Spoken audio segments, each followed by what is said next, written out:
প্রত্যেক মুসলমানের জন্য নামাজ একটি ফরজ ইবাদত। এছাড়াও আছে সুন্নাত ও নফল নামাজও।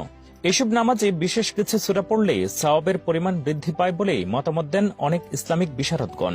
তার মাঝে কিছু সূরা রয়েছে যেগুলোকে নামাজে আদায়ের সময় বেশি করে পড়া সুন্নতি কাজের মাঝেও পড়ে। আজকের আয়োজনে জেনে নেব সেসব সূরার নাম এবং এগুলো পড়ার উপকারিতা। বিশেষজ্ঞ আলেমগণের মতে নামাজে কোরআনুল কারীম তেলাওয়াত করা ফরজ, আর সূরা ফাতিহার সঙ্গে অন্য সূরা মিলিয়ে পড়া ওয়াজিব। এক্ষেত্রে পবিত্র কোরআনের যে কোনো স্থান থেকে তেলাওয়াত করলে নামাজের ফরজ আদায় হয়ে যাবে। তবে সুন্নত এই তালিকায় গুরুত্বপূর্ণ ভূমিকা পালন করে। এক্ষেত্রে 5 ওয়াক্ত নামাজের সময় অনুযায়ী সূরা যুক্ত করা যেতে পারে। ফজর ও জোহরের মাসনুন কেরাত হলো সূরা হুজরাত থেকে সূরা বুরুজ পর্যন্ত থাকা সূরাগুলো থেকে পড়া। সূরা ফাতিহার পরে এই সূরাগুলো পাঠ করা হলে ফরজের পাশাপাশি সুন্নতের সওয়াব লাভ করা যায়। এরপর আসর ও ইশার নামাজের জন্য আলেমগণ বিশেষ কিছু মাসনুন কেরাতের বর্ণনা দিয়ে থাকেন। এই 2 ওয়াক্ত নামাজে সূরা তারিক থেকে সূরা বাইয়ানা পর্যন্ত নামাজের অংশ হিসেবে রাখা হলে সবচেয়ে ভালো হয়। তালিকায় সর্বশেষ রয়েছে মাগরিবের নামাজ।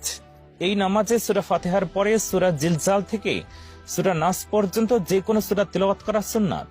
ফরজ নামাজ ছাড়াও সুন্নত সহ অন্য যে কোনো নামাজে কোরআন তেলাওয়াতের ক্ষেত্রে নিম্নোক্ত পদ্ধতি অনুসরণ করা সুন্নতের মাঝে পড়ে।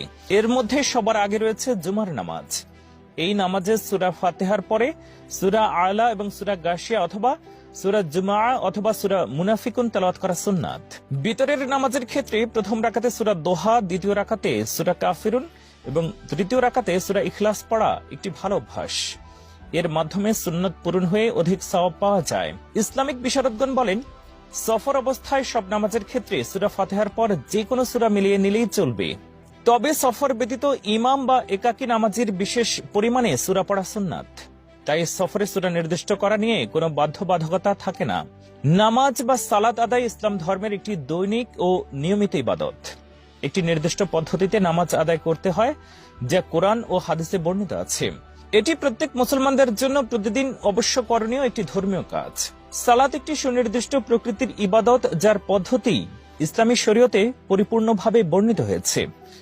নামাজ তাকবীরে তাহরিমা দ্বারা শুরু হয় এবং সালাম ফেরানো দ্বারা শেষ হয়। নামাজ আদায় নিয়ে আল্লাহ তাআলার কঠোর নির্দেশ রয়েছে। আবু দাউদ সুনানি কিতাবের হাদিস নম্বর 770-এ উল্লেখ রয়েছে, নবী করিম সাল্লাল্লাহু আলাইহি ওয়াসাল্লাম বলেন, কিয়ামতের দিন বান্দার নিকট থেকে তার আমলসমূহের মধ্যে যে আমলের হিসাব সর্বাগ্রে নেওয়া হবে তা হলো নামাজ। নামাজ ঠিক হলে সে পরিত্রাণ ও সফলতা লাভ করবে। নামাজ ঠিক না হলে সে ধ্বংস ও ক্ষতিগ্রস্ত হবে। আর তাই হিসেবের দিন ফরজ নামাজে কোনো কমতি দেখা গেলে আল্লাহ তাআলা ফেরেশতাদেরকে উদ্দেশ্য করে বলবেন,